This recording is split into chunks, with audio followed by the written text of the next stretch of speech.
오늘 부활절 아침입니다. 우리 예수님이 부활하신 그 뜻깊은 날입니다. 오늘 이 부활절에 이 절기를 지키러 오신 여러분 모두에게 하나님께서 부활의 의미와 또 부활을 통하여 우리에게 베푸시려고 하는 그 섭리를 잘 깨닫게 해주시고, 그로 말미암아 새로운 희망으로 또 한 주간 남은 한 해를 살아갈 수 있게 되기를 바랍니다. 성경을 보면 하나님은 예배하는 자를 찾으신다 그러셨습니다. 하나님이 예배하는 자를 찾으시는 까닭은 예배를 통하여 그 사람 예배자에게 무엇인가 주시기 위함입니다. 하나님에게 무슨 칭찬이 필요하겠습니까? 물질이 필요하겠습니까? 하나님은 부족함이 없는 분입니다. 부족함이 없는 분이 예배하는 사람을 찾으시는 까닭은 그 예배하는 사람을 통하여 무엇인가 그에게 복을 주시고 그를 통하여 하나님의 뜻을 이루기 위함입니다. 우리는 하나님께서 우리의 기도를 찾으시고 우리의 예배를 찾으신다는 것을 항상 기억합시다. 그러므로 예배 시간을 잘 지키고 그리고 예배를 잘 준비하는 것은 하나님이 우리를 기다리시는 것을 우리가 화답하는 마음으로 나아가는 것이지요. 얼마나 귀한지 모르겠습니다. 예배에 참석하려는 마음 귀하고요. 왜냐하면 일정을 조정해야 되니까. 시간을 맞춰서 오려는 마음 귀합니다. 예배를 소중히 여기는 것이니까요. 예배에 참석하기 위하여 또 물질, 하나님께 헌금을 준비하고 또 예배에 봉사하는 것 정말로 소중한 일입니다. 그 무엇보다도 예배에 참석한 모든 사람에게 하나님께서 그 사람을 기다리고 계신 하나님께서 그에게 복을 주실 줄 믿습니다. 그 복이 무엇인지 오늘 이 말씀을 통하여 선명하게 이해되기를 또 그렇게 이해할 수 있기를 바랍니다. 오늘은 무슨 날이라고요? 부활주일입니다. 부활주일 전 한 주간 고난주간이 있었지요. 고난주간은 예수님의 고난을 묵상하는 시간입니다. 예수님이 고난 당하셨을 때 그리고 십자가에 달려 죽으셨을 때 대제사장과 원로들이 보낸 군사, 사실은 그 군사는 성전을 지키는 경비대입니다. 성전 경비대가 강도 잡으려고 오듯이 칼과 몽치를 들고 예수님을 잡으러 왔습니다. 예수님이 체포되는 그 시간에 바로 이분이 우리가 체포하려고 하는 대상입니다 하고 신호를 보여주었던 배반자, 그가 가룟 유다였지요. 예수님이 체포되실 때 아무런 거부, 반항을 하지 않고 순순히 체포되셨기 때문에 그 곁에 있던 제자들도 어떻게 손을 써보지 못하고 다 도망갔고, 그 우악스러운 군인들이 예수님을 체포해서 그 밤중에 대제사장의 집으로 갔는데, 대제사장은 그 밤중에 백성들의 지도자들을 모아놓고 예수님을 재판하려고 기다리고 있었고, 그 재판에서 예수님에게 불리한 증언을 할, 거짓 증인할 사람들 돈으로 매수해서 다 준비해 놨습니다. 돈 준다고 하니까 너도 나도 예수님에게 불리한 증언하려고 모여들었지요. 예수님은 그 밤에 재판정에 서셨습니다. 온갖 종류의 나쁜 말들을 예수님 앞에 다 하는 거지요. 그런데 증인이 그 말한 바가 채택되려면 두 사람의 말이 서로 맞아야 되는데 거짓 증인이다 보니까 말이 서로 안 맞는 거예요. 채택되지 못했는데 한참 있다가 어떤 두 사람이 공통으로 하는 말이, 이 예수라고 하는 자가 성전을 헐면 자기가 3일 만에 다시 세우겠다고, 어떻게 유대인이 하나님의 성전을 헌다 이런 얘기를 할 수 있습니까? 그러니까 그 증언을 채택하면서 자, 죄목 하나, 성전 모독죄, 그리고 대제사장이 준비했던 질문을 하는 거죠. 이 질문이면 예수님을 사형시킬 수 있다. 그 질문은 무언가 하면 내가 하나님의 아들이냐? 내가 그리스도냐? 그동안 예수님은 아무 말씀도 하지 않고 계셨습니다. 왜냐하면 다 자기를 치는 거짓말들이니까요.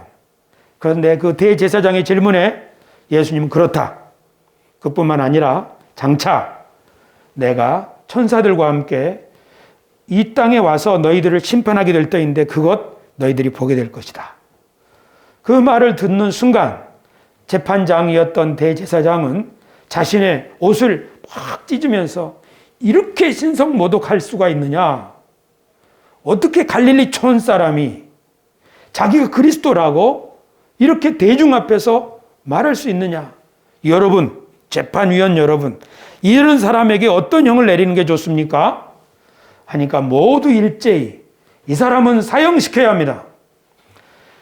재판이 그렇게 끝났습니다.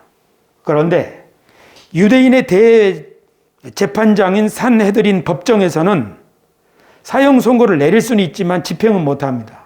왜냐하면 당시 유대 나라는 로마의 치하에 있기 때문에 로마가 보낸 총독이 유일하게 사형 집행권이 있습니다. 그래서 빌라도 총독에게 예수님을 그 밤에 보내는 거죠. 다른 복음서에 따르면 헤롯에게 한번 갔다가 헤롯이 다시 빌라도에게 보냈다고 그렇게 말합니다. 빌라도에게 예수님을 보낼 때 대제사장은 사람들을 시켜서 이 사람이 자기가 유대인의 왕이라고 합니다. 이건 반란죄 아닙니까? 십자가에 달려 죽게 하십시오. 이렇게 미리 언지를 줬겠지요. 그리고 또 돈으로 사람들을 매수하고 선동해서 빌라도가 재판을 할 때 여러분들은 우우 하면서 죽이라고 하십시오. 그렇게 모든 것을 준비해 놓고 빌라도에게 예수님을 보냅니다. 빌라도는 로마가 임명한 최고의 공무원, 고위직 관리입니다. 로마는 법률이 발달한 나라인데 빌라도도 로마 법에 정통했겠지요. 한 나라를 통치하려면. 예수님을 신문해 보니까 이 사람은 종교적으로는 문제가 있을지 몰라도 로마 법에 따르면 이 사람을 사형시킬 죄목은 아닌 거예요. 더군다나 총독의 부인이 간밤에 악몽을 꾸면서 예수님의 일에 관여하지 말라고 자기 남편에게 말하는 거죠. 법으로 볼 때도 사형시켜서는 안 되고 자기 부인도 그렇고 더군다나 이 총독은 대제사장과 백성의 원로들이 예수님을 시기해서 죽이려고 한다는 것을 간파했습니다. 백성들이 다 예수님을 메시아로 떠받드니까 그것이 못마땅해서 예수님을 죽이려고 하는구나 하는 것. 그러니까 이 너희들은 겉으로는 거룩한 척하지만 사실은 사람의 생명을 우습게 여기고 자신들의 기득권을 지키기 위해서 민중을 선동해서 이렇게 사람을 죽이려고 하는구나 하는 것을 빌라도가 알아챈 거죠. 그래서 그때 빌라도가 기지를 발휘해서 가만히 보니까 명절 때가 되면 죄수 중에 한 사람을 풀어주는 법이 있는데 여러분의 관례가 있는데 제가 여기 강도짓 하다가 사형 선고를 받은 악명 높은 죄수 바라바와 여러분들이 유대인의 왕이라고 말하는 예수 두 사람을 세웠으니 여러분 둘 중에 한 사람 고르세요. 그럼 내가 풀어주겠어. 빌라도는 아마 아무리 그래도 이렇게 악명 높은 죄수를 사람들이 풀어달라고 하지는 않겠지. 그랬겠지요. 그런데 웬일입니까? 사람들 가운데서 바라바를 풀어주라, 바라바를 풀어주라 그렇게 하는 거죠. 그 소리가 커서 그러면 이 예수는 어떻게 하면 좋은가 했더니 또 다른 사람들이 십자가에 못 박으라, 십자가에 못 박으라. 그런데 빌라도는 그 상황을 보고 잘못하다가는 난리가 날 수 있겠구나. 밀란이 일어나면 총독의 책임인데 이러면 안 되지 하면서 어쩔 수 없이 그러면 너희 뜻대로 하라 하고 자기는 사실상 책임이 자기에게 있으면서도 그러지 않았습니까? 총독으로서 그 사람을 살릴지 죽일지 판단하는 권한이 책임이 자기한테 있지 않습니까? 그런데 그 자리에서 손을 씻고 나서 너희가 이 책임을, 결과를 담당하라 하고는 예수님을 내주었습니다. 그 길로 예수님은 머리에 가시관을 쓰시고, 사람들은 예수님의 얼굴에 침 뱉고 주먹으로 때리고, 어떤 사람은 뺨을 막 후려치는 사람도 있습니다.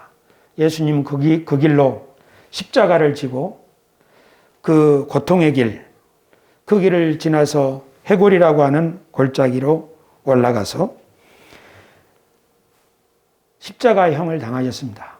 저는 오늘 여러분에게 두 가지 질문을 하겠습니다. 첫 번째 질문은, 예수님은 십자가를 피할 수 있는 길이 없었을까요? 예수님이 고난과 죽음을 피할 수는 없었을까요? 저는 혼자 이 설교를 준비하면서 이런 생각을 해봤습니다. 예수님의 고향은 저 북쪽 갈릴리입니다. 여기 갈릴리고요. 여기 유대 예루살렘이 있는 지역입니다. 갈릴리는 촌입니다. 갈릴리에서 예수님은 제자들을 모았고 거기서 주로 사역을 하셨습니다. 우리나라로 말하면 저기 함경도, 우리 한양에 왕이 있다고 한다면 함경도에 저 산골 촌에 갈릴리에서 무슨 선한 것이 나겠느냐 하는 특히 나사렛 출신입니다. 예수님은 갈릴리에서 제자들을 모아서 하나님 말씀을 가르치고 병자를 치료하시고 복음을 전파하고 전도 활동하시고 유다, 예루살렘에 안 내려오면 됩니다. 그러면은 예루살렘 사람들이 저 갈릴리 촌에서 무슨 일이 벌어진들 신경을 쓰겠습니까? 예수님은 갈릴리 자기 지역에만 사시고 거기서만 활동하시고 예루살렘에 안 내려가면 됩니다. 함경도에서 서울로 안 내려오면 됩니다. 한양에 오지 않으면 됩니다. 그런데 예수님은 그렇게 하지 않으시고 예루살렘에 올라가기로 결심하셨습니다. 예수님이 예루살렘에 올라오셔서 성전에 들어가서 제물을 드리고 기도한 다음에 제사장들하고 인사하고 환담을 나누고 그리고 제자들을 이끌고 다시 자기 고향으로 가시면 또 문제가 없습니다. 그러면 예수님을 죽이겠다고 그런 음모하지 않았지 않겠습니까? 그런데 예수님 그렇게 하지 않으셨습니다. 예루살렘에 들어간 바로 그 첫날부터 성전으로 직행하시고 성전에서 장사하는 사람들을 다 몰아내시고 돈 바꾸는 사람들 다 뒤엎어버리시고 여기서 다 내가라고 성전을 완전히, 그들이 보기에는 예수님은 성전을 난동을 일으킨 거지요. 예수님은 하나님의 성전을 강도의 소굴로 만들면 안 되지 않냐. 하나님의 성전은 기도하는 집이라고 하지 않냐. 그 예수님이 예루살렘에서 하신 첫 번째 일은 모든 사람들이 깜짝 놀랄 일이고 특별히 그 기득권 세력들이 볼 때에는 이거는 누가 우리를 건드리는 거야 하는 것이지요. 그뿐이 아닙니다. 예수님께서는 제사장들, 바리새인들, 서기관들을 향하여 너희는 회칠한 무덤과 같은 위선자들이다. 회칠한 무덤이라고 하는 것은 유대의 무덤은 동굴에 시신을 넣고 돌로 막은 다음에 거기를 회반죽으로 완전히 밀봉하는 거죠. 그래서 겉에서 보기에는 하얗고 깨끗한 것입니다. 그렇지만 그 안에는 시체가 부패하고 있는 것이지요. 예수님은 백성의 지도자들의 신앙을 보시면서 이건 하나님의 백성들이 아니다. 마치 속은 썩어 있지만 겉만 종교적인 색채를 띠고 있는 모습이다. 이건 하나님의 대리인들이 아니다. 너희들은 화가 있을 것이다. 이렇게 직접적으로 예언자처럼 말씀하셨습니다. 그래서 예수님은 그 대제사장과 또 백성의 원로들이 예수님을 죽이겠다고 결심했고 그렇게 체포되셨습니다.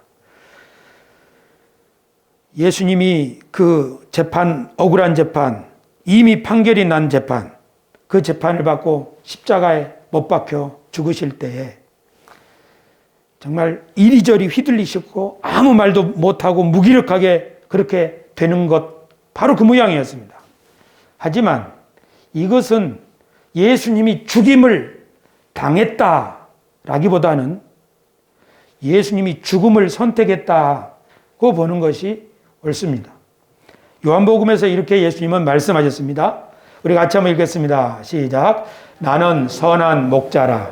나는 내 양을 알고 양도 나를 아는 것이 아버지께서 나를 아시고 내가 아버지를 아는 것 같으니 나는 양을 위하여 목숨을 버리노라. 아멘.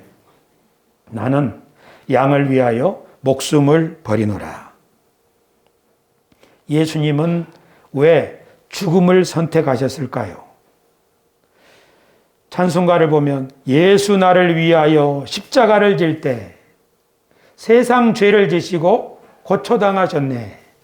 그래서 우리는 예수님의 죽음이 세상 죄를 지시고 죽으셨다. 그렇게 우리는 노래를 합니다. 세례 요한은 예수님을 보고 말하기를 보라 세상 죄를 지고 가는 하나님의 어린 양이다. 그렇게 예수님을 세상 죄를 지고 가는 하나님의 어린 양, 세상 죄를 위하여 죽으시는 분이라고 소개합니다. 고난주간에 우리가 자주 보는 구절은 이사야 53장이지요. 우리 같이 한번 읽으실까요? 시작. 그가 찔림은 우리의 허물 때문이요 그가 상함은 우리의 죄악 때문이라. 그가 징계를 받음으로 우리는 평화를 누리고 그가 채찍에 맞음으로 우리는 나음을 받았도다. 우리는 다 양 같아서 그릇 행하여 각기 제 길로 갔거늘 여호와께서는 우리 모두의 죄악을 그에게 담당시키셨도다. 아멘. 지금 우리가 뭘 보고 있는가 하면 예수님의 죽으심은 우리를 위한 죽음인데 그건 우리의 죄 때문이구나. 이렇게 성경이 말씀하고 있죠.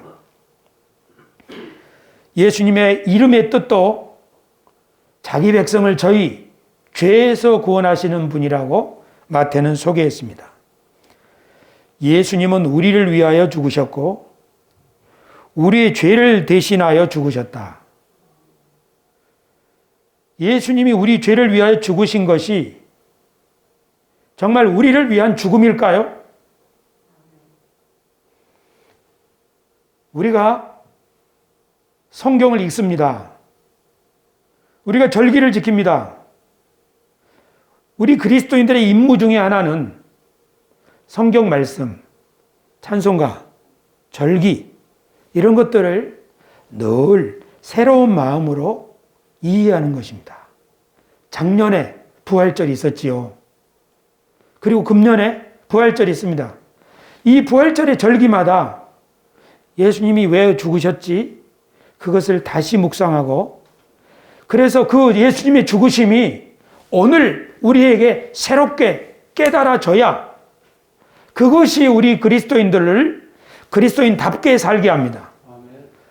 흘러가 버린 물로는 물레방아를 돌릴 수가 없듯이 신앙생활에 지나간 은혜는 옛날의 삶을 살게 하는 원동력이었습니다. 오늘 우리가 그리스도인으로서 살아갈 때 필요한 힘은 오늘 은혜가 필요합니다. 그것이 오늘 우리에게 필요한 일용할 양식입니다. 예수님이 과연 우리를 위해서 죽으셨다. 그게 무슨 뜻일까? 예수님이 십자가에 죽으심은 우리 죄를 위한 죽으심이다. 왜 그래야 되지요? 이것을 우리 고난주간과 부활절에 다시 생각하는 것이 얼마나 중요한지 모릅니다. 물론 추수감사절에도 정말로 우리가 왜 하나님께 감사해야 될까? 이런 걸 생각해야 되는 것처럼 말입니다. 저는 사도 베드로의 글을 소개하겠습니다. 우리 다 같이 한번 읽어보겠습니다. 시작. 그리스도께서도 단번에 죄를 위하여 죽으사 의인으로서 불의한 자를 대신하셨으니 이는 우리를 하나님 앞으로 인도하려 하심이라. 아멘. 사도 베드로는 예수님이 우리를 위해 죽으셨는데 그 죽으심의 의미가 뭐냐면 우리를 하나님 앞으로 인도하려 하십니다. 우리를 누구 앞으로요? 자, 하나님 앞에 누가 있나요? 성경을 보면 하나님 앞에 서 있는 천군 천사들이 있다고 말합니다. 천군 천사들은 하나님 앞에 서서 하나님의 말씀을 듣고 그 말씀을 실행하는 존재들입니다. 하나님 앞에 또 누가 서 있나요? 성경을 보면 제사장들이 성소에 서서 하나님 앞에서 하나님을 경배하고 있습니다. 그뿐만 아니라 하나님의 백성들이 하나님 앞에 서기를 정말 사모했습니다. 시편을 보면 주의 앞에는 기쁨이 충만하고 주의 오른쪽에는 영원한 즐거움이 있나이다. 내가 여호와의 집에 영원히 거하리로다. 내가 여호와의 전을 사모하여 쇠약함이요. 하나님의 백성들은 하나님 앞에 서는 것을 정말로 소중하게 생각했습니다. 왜 그랬을까요? 그들은 자신들이 하나님께서 애굽에서 그들을 구원하셔서 하나님 앞에 제사장의 나라로 자신을 특별하게 세우셨다는 것을 믿고 있기 때문입니다.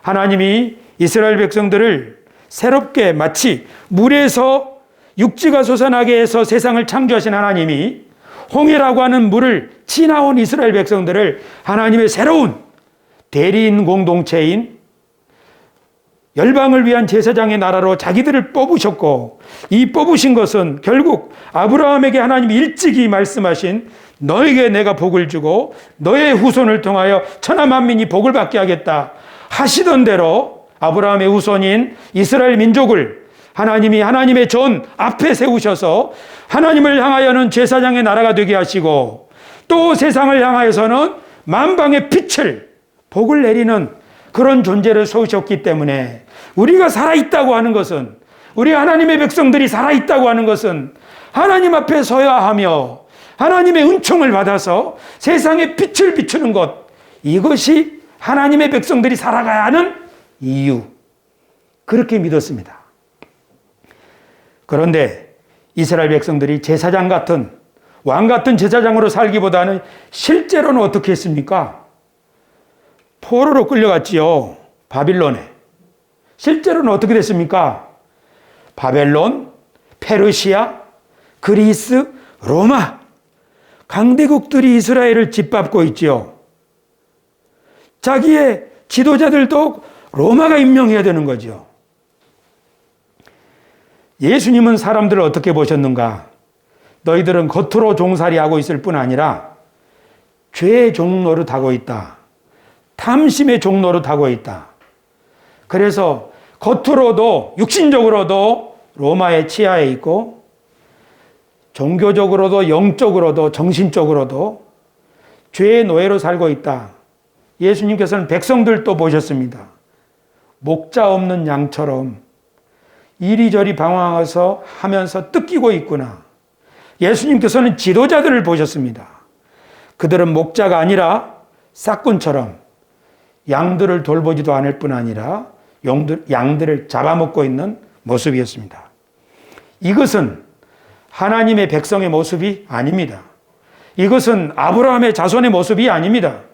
이것은 하나님이 이스라엘 백성들을 애굽에서 건져내셔서 그 시내산에 인도하셨을 때의 모습이 아닙니다. 예수님께서는 이렇게 살아가는 자기 백성들을 죄에서 구원하여 하나님 앞으로 인도하려고, 즉 다시 빛나는 하나님의 제사장으로, 다시 빛나는 아브라함의 복에 동참할 수 있는 사람들로 세우려고 그 사람들 사이에서 하나님의 말씀을 가르치셨고, 실족해 있는 사람들은 잡아 일으켜서 싸매시고 치료해서 다시 하나님 앞에 서자, 이렇게 하셨지요. 예수님의 가르침, 예수님의 행동을 본 사람들은 용기를 내서 그래, 우리가 이렇게 살 사람이 아니지 하고 하나님 앞에 서야 한다고, 하나님의 말씀을 좇아야 한다고 예수님을 따르기 시작했습니다. 그러나 어떤 사람들은 여전히 예수님을 싫어해서 예수님을 십자가에 못 박고 말았습니다. 예수님이 왜 십자가에 달려 죽으셨다고요? 오늘 사도 베드로의 말처럼 예수님이 우리를 위해서 죽으심은 우리를 하나님 앞으로 인도하려 하십니다. 다시 하나님 앞에 서게 하기 위함이다. 요새 부르는 찬송으로 말하자면 다시 말씀 앞에 서게 하기 위함이다. 예수님은 삶과 죽음이 다 우리를 하나님 앞으로 인도하기 위함입니다. 예수님이 살면서 가르치고, 예수님이 살면서 행동하시고, 예수님이 살면서 낮은 사람들과 함께 기뻐하시고, 예수님이 살면서 위선자들을 책망하시고, 예수님이 살면서 성전 어지럽히는 자들을 고치시고 바로잡고 하는 이 모든 예수님의 언행은 그 백성들이 하나님 앞에 똑바로 서게 하기 위함입니다. 그뿐 아니라 예수님의 죽으심도, 예수님이 이렇게 살지 않았으면 예수님은 죽지 않죠. 얇고 길게 여러 사람들 두루 좋아하면서 길게 살 수 있죠. 그러나 33살에 단명하셨죠. 그것은 하나님의 백성이 어떻게 살아야 되고 하나님의 백성들이 어떤 존재인지를 예수님이 분명히 아셨기 때문에 그렇게 살라고 가르치셨고, 그렇게 사셨고, 그렇게 살다가 십자가를 지셨죠. 그래서 우리는 십자가를 보면서 하나님의 백성이 하나님의 백성답게 살면 십자가로 끝나는구나. 십자가는 우리가 걸어가야 할 길이면서 동시에 우리의 죄를 짊어지신 화목제물이 되신 예수 그리스도의 보혈의 공로를 생각나게 하는 것입니다. 십자가 무한 영광일세. 십자가는 우리의 죄사함을 의미하면서 동시에 우리가 어디로 가야 될 것인가를 보여주는 이정표입니다. 사람이 아닌 길, 하나님을 등지고 사람에게 비유 맞추며 사는 길, 그것은 우리가 가야 될 길이 아니라고 예수님이 보여주시는 거죠. 우리는 십자가를 보면서 그래, 예수님의 십자가가 우리를 다시 하나님의 대리인으로, 하나님의 백성으로 살 수 있게 세우셨지. 우리가 하나님 앞에 설 수 있도록 우리의 모든 죄를 맑게 씻어서 새로 의로운 옷을 입혀서 하나님 앞에 서게 하셨지. 나는 이제부터 하나님의 대리인이야. 하나님이 나를 통하여 계획하신 바를 이루실 수 있도록 나는 하나님께 나를 드릴 거야. 나는 하나님께 기도할 거야. 그렇게 예수님을 따르는 사람들은 이 고난주간과 부활절에 십자가를 보면서 다짐을 하는 것이죠. 십자가를 보면서 이런 결심이 없다 하면 그냥 십자가는 십자가일 뿐입니다. 그러나 십자가가 왜 예수님이 십자가를 지셨던가, 왜 예수님이 고난을 피하지 아니하시고 굳이 예루살렘으로 올라가셨고 굳이 성전에서 그런 일을 하셨고 굳이 지도자들에게 그들의 위선을 지적하셨던가. 그것은 바로 우리가 갈 길이, 우리가 서야 할 길이 바로 그것이라는 것을 보여주는 거 아니었던가. 그뿐 아니라 그분의 피로 우리를 정결하게 씻어 하나님의 백성으로 서게 하셨으니 내가 이제부터 예수님의 피공로 힘입어 하나님 앞에 서리라. 왕같은 제사장으로 하나님을 진심으로 예배하리라. 주님이 주신 은혜를 힘입어 감사하고 감격하여 나의 가정을 축복하리라. 나의 삶을 축복하리라. 나의 이웃을 축복하리라. 하나님, 내가 그렇게 할 수 있게 도와주십시오. 내가 왕같은 제사장, 주님의 대리인으로 살 수 있게 도와주십시오. 주님은 이런 마음으로 아마 제자들을 부르셨을 것입니다. 그런데 예수님이 잡혀 죽으시기 전날 제자들에게 이상한 말씀하십니다. 성만찬을 끝났는데 너희들이 오늘 밤에 다 나를 배반하고 떠나리라. 제자들은 모두 다 그럴 수 없다고 말했지요. 하지만 예수님께서 아니다. 너희들이 다 나를 떠나리라. 하지만 내가 부활한 후에 너희보다 먼저 갈릴리로 가겠다. 제자들은 이 말을 이해 못했음이 틀림없습니다. 예수님이 죽는다는 것도 제자들은 받아들이기 어려운데 죽으셨다가 살아나시고 그 다음에 갈릴리로 가시겠다고. 실제로 예수님이 십자가에 달려 돌아가셨을 때 제자들은 길을 잃었지요. 그런데 부활한 그 안식일 후 첫날 막달라 마리아와 다른 마리아와 여인들이 예수님의 무덤에 갔었을 때 천사가 나타나서 여인들에게 너희가 예수님을 찾지만 그분은 살아나셨다. 가서 전해라. 예수님이 먼저 갈릴리에서 가서 기다리신다고 전해라. 여자들은 그 말을 듣고 천사의 말을 듣고 제자들이 있는 곳으로 가려고 이동을 했지요. 그런데 예수님이 그 여자들 앞에 나타나셔서 다시 한번 말씀하셨습니다. 뭐라고 하셨지요? 우리 다 같이 읽겠습니다. 시작. 이에 예수께서 이르시되 무서워하지 말라. 가서 내 형제들에게 갈릴리로 가라 하라. 거기서 나를 보리라 하시니라. 아멘. 지금 예수님이 부활하셔서 여자들에게 뭐라고 말씀하시는가 하면 내 형제들에게 말해라. 갈릴리로 오라고. 내가 갈릴리에서 기다리겠다고요. 그래서 여자들의 말을 듣고 제자들이 갈릴리로 갑니다. 같이 읽겠습니다. 시작. 11 제자가 갈릴리에 가서 예수께서 지시하신 산에 이르러 예수를 배웠고 경배하나 아직도 의심하는 사람들이 있더라. 아멘. 자, 오늘 두 번째 질문은 이겁니다. 예수님은 왜 부활하신 후에 제자들을 갈릴리로 오라, 갈릴리에서 만나자 하셨을까요? 제자들이 실제로 간 곳은 갈릴리였고요. 그 중에서도 예수님이 지시하신 산, 거기에 도착했습니다. 제가 주석을 찾아보니까 그 산은 갈릴리 근처에 있는 다볼 산인데 예수님이 전에 변화된 모습으로 제자들에게 나타나신 그 변화산입니다. 전에 예수님께서는 그 산에서 엘리야와 모세 그들과 대화하셨는데 그들은 오래전에 별세한 사람들이죠. 그런데 예수님의 옷이 영광스러운 모습으로 바뀌면서 그들과 대화하는 모습을 베드로와 제자들이 보고 베드로가 말하기를 주여 제가 이곳에서 초막 셋 짓고 함께 살면 좋겠습니다. 이 영광스러운 이곳에서 바로 그곳입니다. 예수께서 지시하신 산.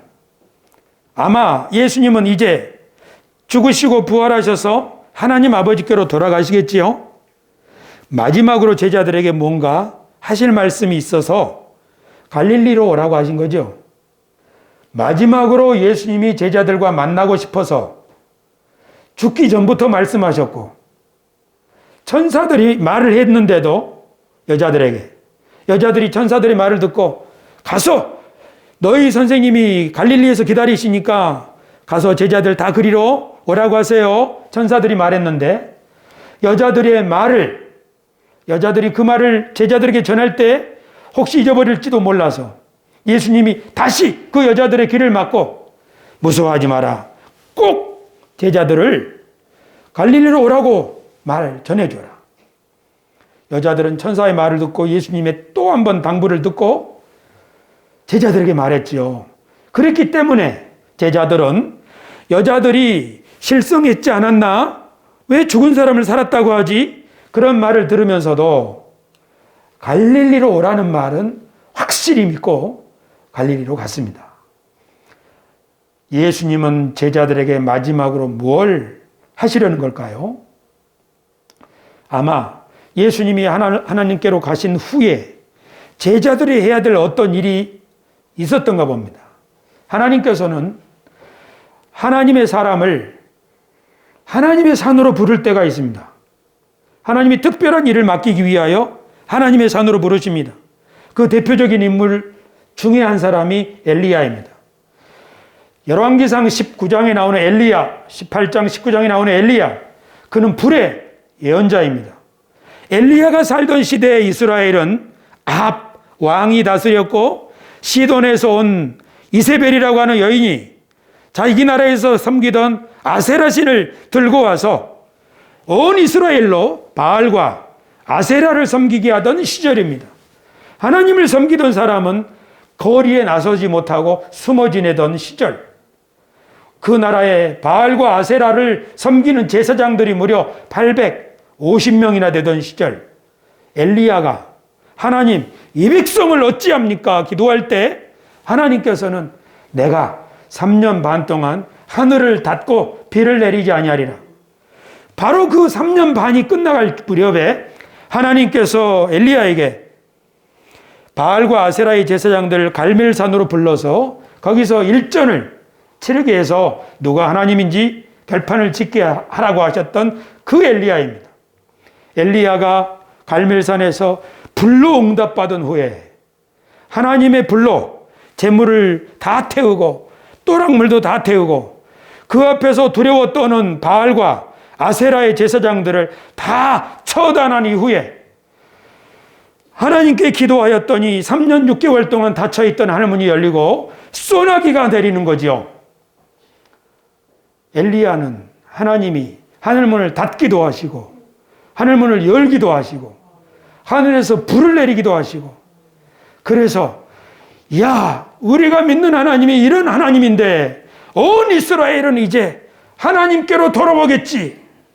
그러나 엘리야의 기대와는 뜻반대로 엘리야에게 이런 이야기가 들려옵니다.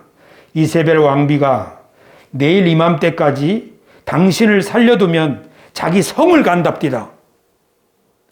엘리야는 이세벨이 하나님 앞에 굴복하지 않는구나. 아니, 나를 죽이겠구나.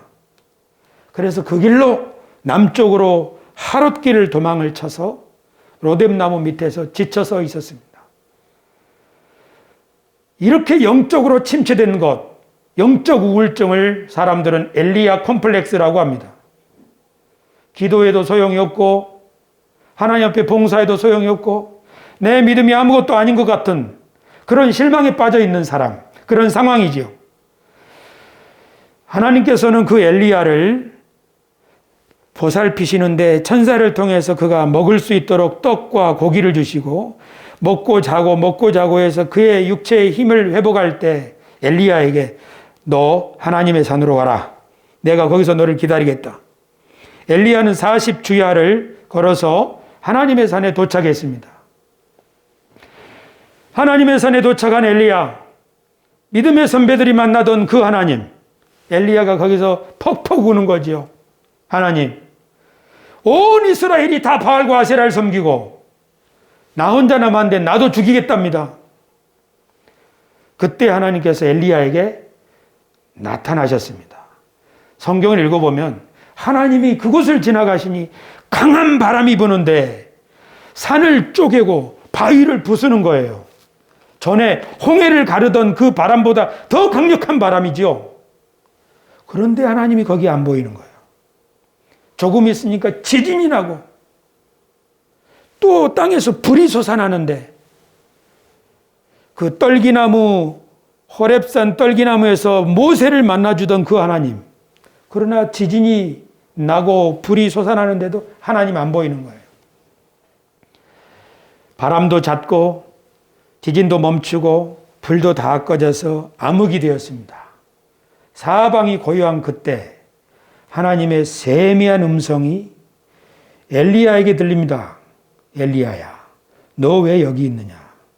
거기서 엘리야는 다시 한번 하소연하는 거죠. 나만 남았는데 나도 이제 죽습니다. 죽여주십시오. 그때 하나님께서 엘리야야, 내가 너에게 말씀을 준다. 산을 쪼개고 바위를 부수는 바람이 불어도 그런 역사가 나타나도 사람들이 믿지 않더냐? 지진이 나고 땅에서 불이 솟아나도 그걸 보고 사람들이 믿지 않더냐?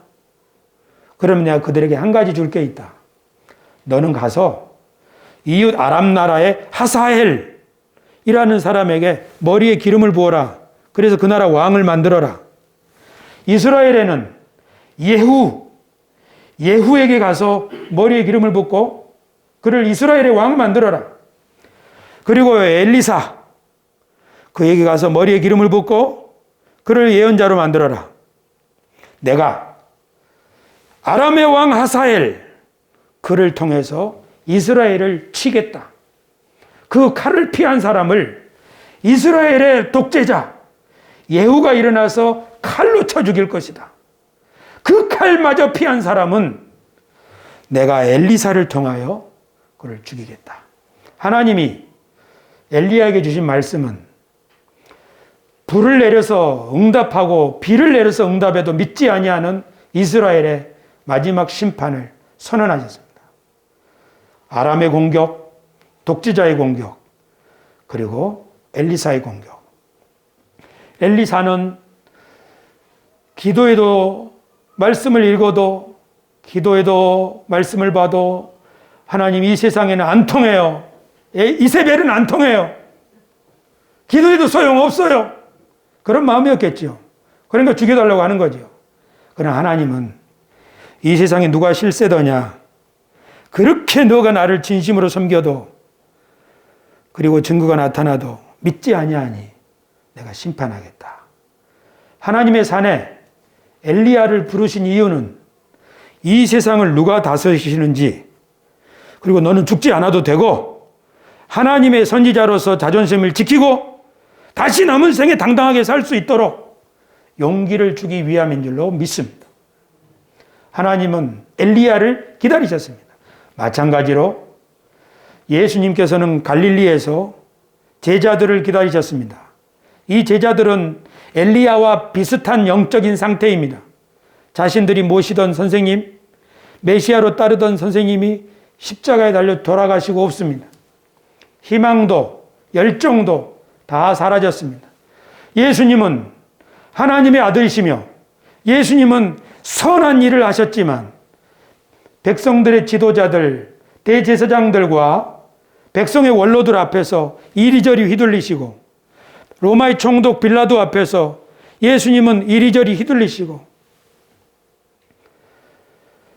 예수님은 무력하게 돌아가셨기 때문입니다. 제자들은 그렇게 절망해 있습니다.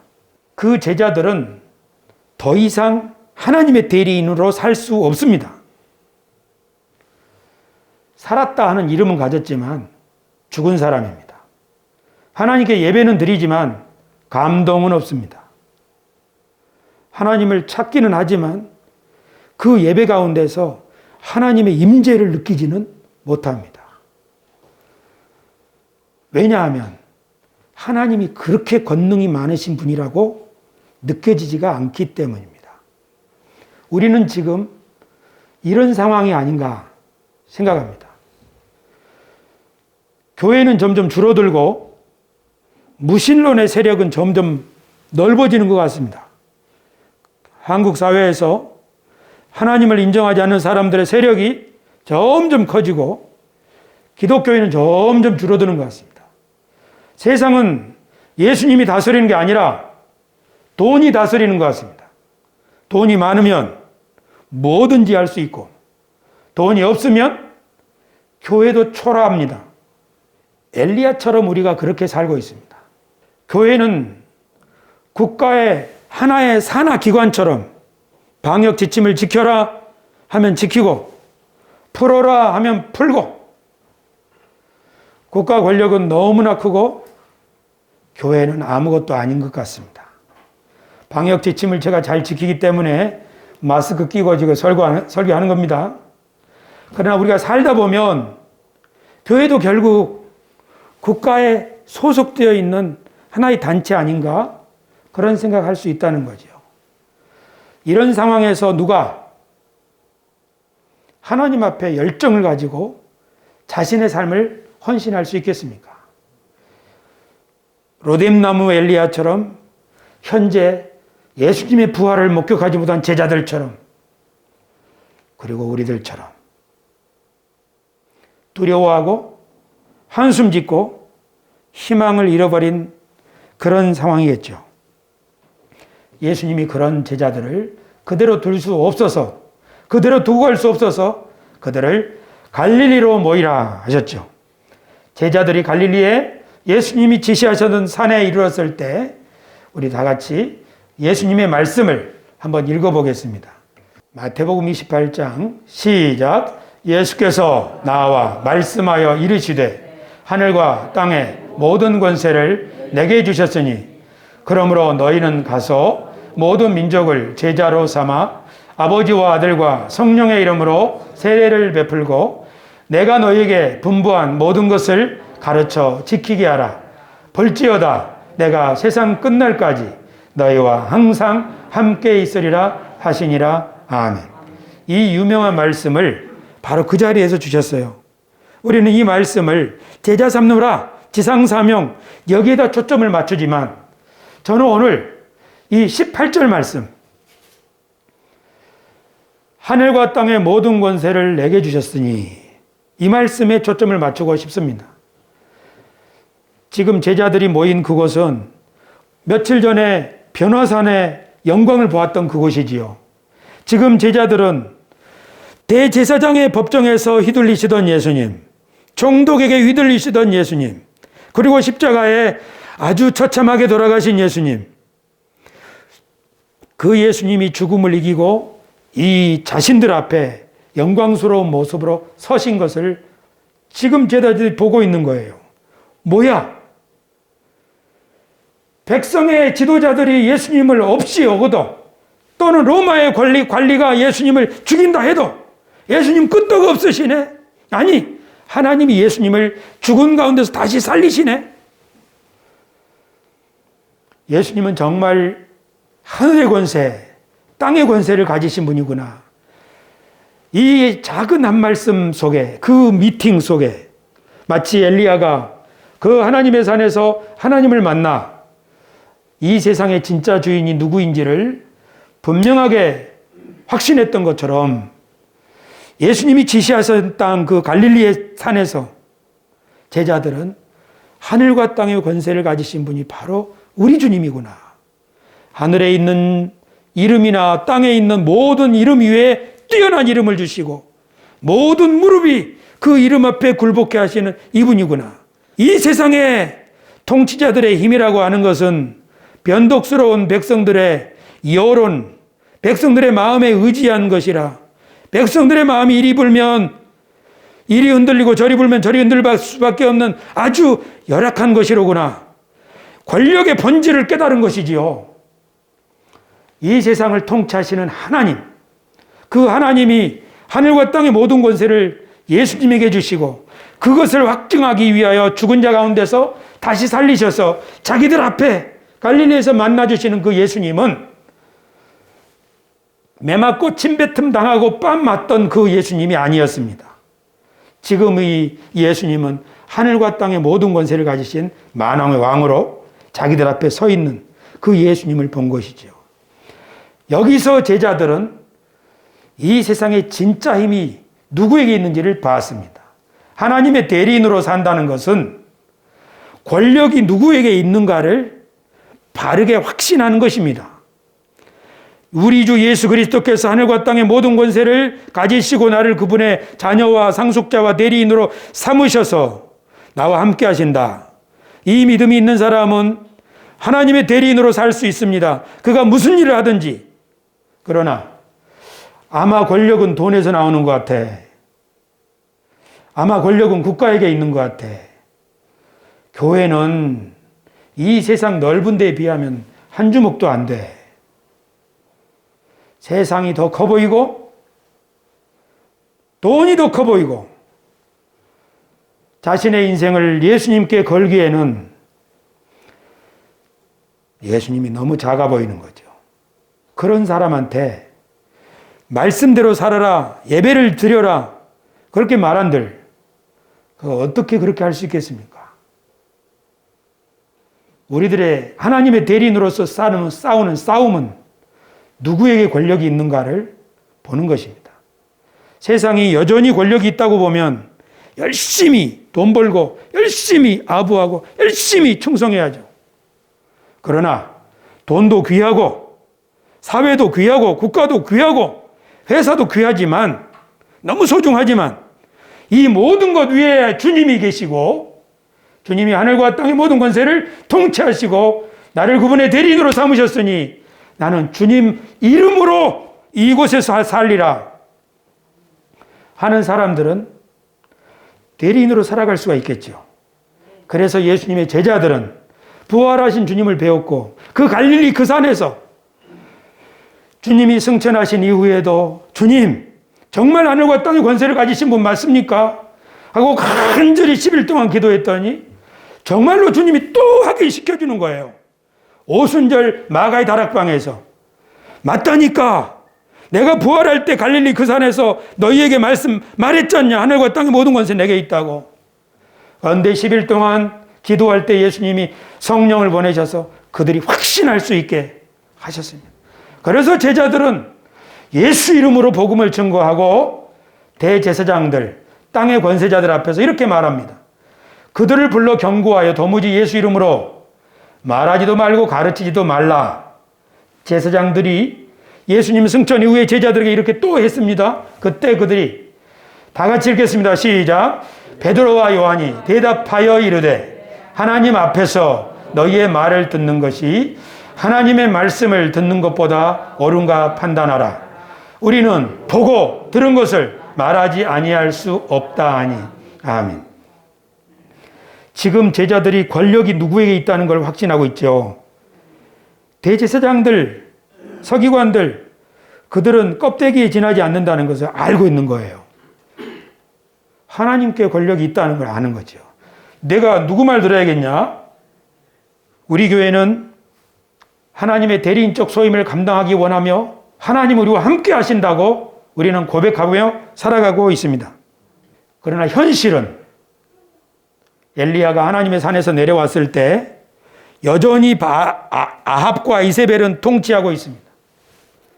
예수님의 제자들이 갈릴리에서 이 부활해진 예수님을 만났지만 여전히 성전에서는 그 바리새인들이 호령을 하고 있고 여전히 빌라도는 로마의 힘을 입어서 세상을 다스리고 있습니다. 하지만 부활하신 예수님을 만난 제자들은 자신들 앞에 아무것도 변하지 않는 현실이 펼쳐져 있지만 한 가지 분명한 건 하나님이 우리 주 예수 그리스도를 만왕의 왕으로 삼으시려고 죽은 자 가운데 살리시고 그 주님이 우리와 함께 하신다. 우리를 잡으려고 하면 우리는 땅 밑으로 숨을 것이다. 그러나 거기서 우리는 기도할 것이다. 그러나 로마 황제에게 절할 수는 없다. 하고 믿는 사람들이 아무리 박해가 와도 하나님을 믿는 믿음을 저버리지 않고 아무리 누구가 그래도 이 세상의 주인은 하나님이야. 우리 주 예수 그리스도께서 우리의 주인이고 우리와 함께 계셔. 이 믿음으로 살았더니 한 세대가 지나기 전에 예루살렘은 쑥대밭이 되었고 예루살렘의 대제사장들 그곳에서 기득권을 유지하던 세력은 풍비박산이 되었고 로마 권력은 긴 그림자를 펼치면서 이 세상에서 쓰러져 갔습니다.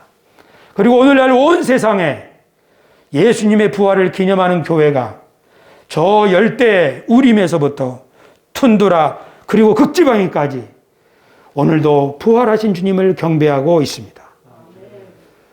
예수님이 무기력하게 재판받고 휘둘리고 처절하게 죽을 때 아무 힘도 없구나 그렇게 생각했던 제자들 너희가 그렇게 생각할 줄 알고 있었다. 그러니까 갈릴리에서 만나자. 갈릴리에서 꼭 만나자. 갈릴리로 와라. 그리고 그 갈릴리에서 제자들을 만나주셨습니다. 예수님은 갈릴리에서 사실 제자들을 기다리고 계셨습니다. 왜요? 그들에게 누가 세상의 주인인가를 보여주시려고요.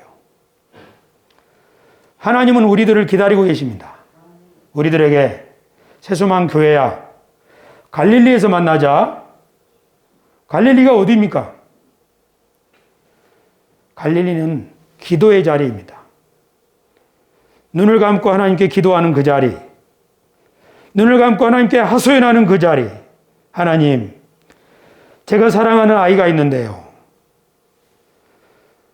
자기의 미래를 염려하면서 스펙을 쌓기를 원하고 돈을 잘 벌기를 원하고 안정적인 지위를 갖기를 원하지만 그가 너무 고단해요. 주님이 얼마나 능력이 있는지는 생각이 없는 것 같아요. 어떻게 하면 좋아요?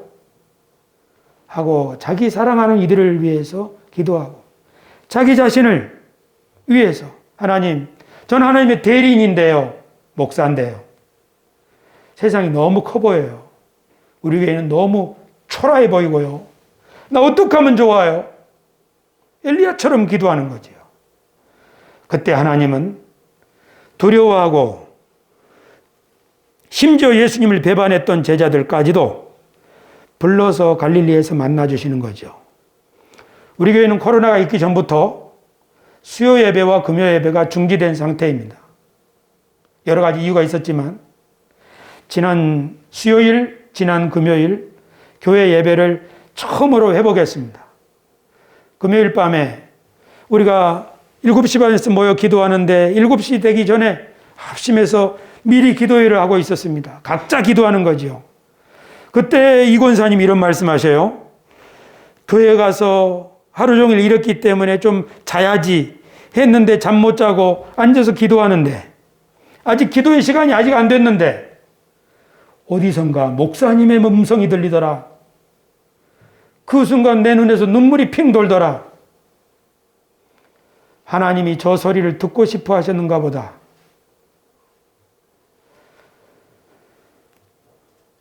저는 맞다고 생각합니다. 하나님이 내가 너를 기다리고 있다. 나랑 만나자. 너에게 하나님의 대리인으로 사는, 당당하게 사는 것, 누가 진짜 그 힘이 있는지를 너에게 보여주고 싶다. 그렇게 저를 부르시고 있다고 생각했습니다. 그래서 금요일 날 교우들 앞에서 제가 회개 반, 사과 반 했습니다. 나 혼자 예배 드리더라도 수요 예배를 드리고 금요 기도회를 해야 됐는데 그렇게 하지 못하고 그냥 편의주의로 했습니다. 여러분 앞에도 다시 한번 사과합니다. 정말 죄송합니다. 하나님의 말씀을 열심히 연구하는 거 좋다. 그러나 난 너가 기도도 하기를 원한다. 주님이 이번 주에 제게 깨닫게 해주신 것입니다. 저는 우리 젊은이들을 사랑합니다. 하지만 제가 줄 것은 별로 없습니다. 그들이 회식할 때 용돈도 충분히 못 줍니다. 그러나 진짜 주고 싶은 것은 예수 그리스도께서 우리의 만왕의 왕이시고 이 세상의 권력보다 더 큰 정말 전능하신 주님이심을 믿고 확신하고 살아가는 담력, 신앙, 이것을 우리 젊은이들이 가질 수 있기를, 받을 수 있기를 진심으로 기도하겠습니다. 수요일에 주님이 우리를 부르십니다. 금요일에 주님이 우리를 부르십니다. 저는 옛날에 이것이 그냥 율법주의라고 생각했습니다. 그러나 지금은 주님이 우리를 기다리는 시간이라고 생각하겠습니다. 이 시간은 더더욱 그렇고요. 모든 교우들이 모이는 이 시간, 주님이 우리를 기다리시고 우리에게 은혜를 부어주시는 것입니다. 여러분들이 만약에 저녁 시간이 맞지 않다면 다른 시간을 저에게 말씀해 주세요. 베드로와 요한은 제9시, 몇시죠? 오후 3시. 오후 3시에 둘이 만나서 기도했지 않습니까? 그러나 기도가 필요합니다. 혼자 말고 같이 기도하는 것. 제일 좋은 것은 교회 공동체가 함께 기도하면 같이 주님을 만납니다. 같이 일어설 수 있습니다. 그러나 그렇게 안 되면 아침도 좋고 새벽도 좋고 여러분 시간에 교회로 오십시오. 아니면 여러분이 좋은 시간을 저에게 알려주십시오. 제가 목회자로서 그 일을 위하여 여러분이 저에게 돈을 주고 있잖아요. 사례비. 그 일을 하라고요. 여러분이 기도하고 싶을 때 기도를 도우라고. 그 일 하라고 여러분 저에게 돈 주잖아요. 그래요. 오늘 설교 제목은 갈릴리로 가라. 이렇게 바꾸고 싶습니다. 갈릴리로 와라. 내가 기다리고 있겠다. 교우 여러분, 우리 주님이 기다리시는 그 갈릴리, 기도의 자리, 거기 갑시다. 사람답게 정말 대리인답게 살 수 있는 비결을 주님이 우리에게 알려주실 줄로 믿습니다. 기도하겠습니다.